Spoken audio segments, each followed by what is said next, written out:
도시재생 사업은 낙후된 지역을 정비하기 위해 수년 동안 추진되어 왔는데요. 최근 감사원 감사 결과 여수시가 추진한 도시재생 사업 가운데 집수리 지원 사업 과정에서 금품 수수 등 공직 비리가 적발됐습니다. 보도에 송하영 기자입니다. 여수 문수동입니다. 지난 2019년 도시재생 사업의 일환으로 집수리 지원 사업이 실시된 곳입니다. 당시 400여 가구의 슬레이트 지붕 철거와 창문 교체 등이 진행됐습니다. 그런데 당시 팀장으로 있던 공무원 A씨가 시공업체 선정 과정에서 브로커의 입찰 정보를 유출한 것으로 드러났습니다.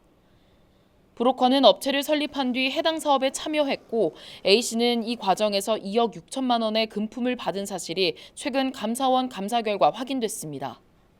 감사원에서 전체적으로 전국적으로 하고 있는 그런 사업에 대해서 점검을 하다가 좀 이상한 부분이 있다 해갖고 이제 제시를 이제 그렇게 감사를 나와서 실시하게 된 부분이거든요. 그거에 대해서 어떤 우리가 인지할 수 있는 그런 상황이 아니었으니까요.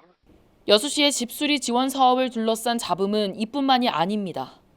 계약 전담 부서가 계약업체에 선급금을 지급해야 했지만 다른 부서가 전달한 겁니다.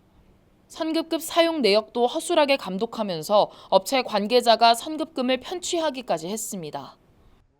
또 선급금 지급 보증서의 보증 기간을 소홀히 관리해 부정하게 사용된 선급금 일부도 돌려받지 못한 것으로 확인됐습니다.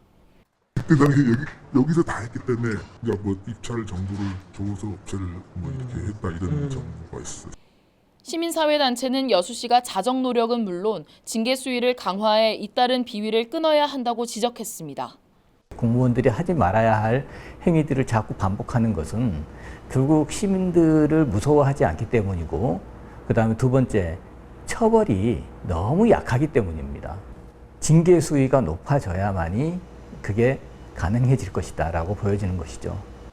감사원은 퇴직한 A씨에 대한 수사를 검찰에 의뢰한 상황. 이와 함께 여수시의 선급금 보증 업무를 부실하게 처리한 현직 공무원에 대한 징계를 요청했습니다. 헬로티비 뉴스 송하영입니다.